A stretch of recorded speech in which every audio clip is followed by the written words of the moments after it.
العالمين والصلاة والسلام على سيد الأنبياء والمرسلين محمد وآله وأصحابه أجمعين، أما بعد، فأعوذ بالله من الشيطان الرجيم. بسم الله الرحمن الرحيم. إن الأبرار يشربون من كأس كان مزاجها كافورا عينا يشرب بها عباد الله يفجرونها تفجيرا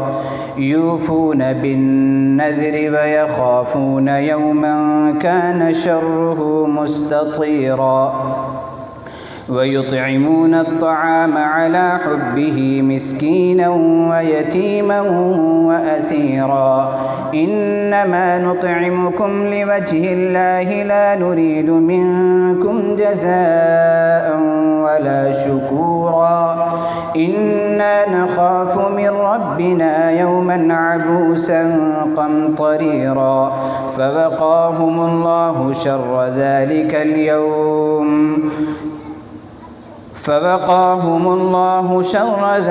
اليوم ولقاهم نظرة وسرورا وجزاهم بما صبروا جنة وحريرا متكئين فيها على الأرائك لا يرون فيها شمسا ولا زمهريرا ودانية عليهم ظلالها وظللت قطوفها تذليلا ويطاف عليهم بآنية من فضة وأكواب كانت قوارير من فضة قدروها تقديرا ويسقون فيها كأسا كان مزاجها زنجبيلا عينا فيها تسمى سلسبيلا ويطوف عليهم بلدان مخلدون إذا رأيتهم حسبتهم لؤلؤا منثورا وإذا رأيت ثم رأيت نعيما وملكا كبيرا عاليهم ثياب سندس خضر واستبرق وحلوا أسابر من فضة وسقاهم ربهم شرابا طهورا إن هذا كان لكم جزاء وكان سعيكم مشكورا صدق الله العظيم.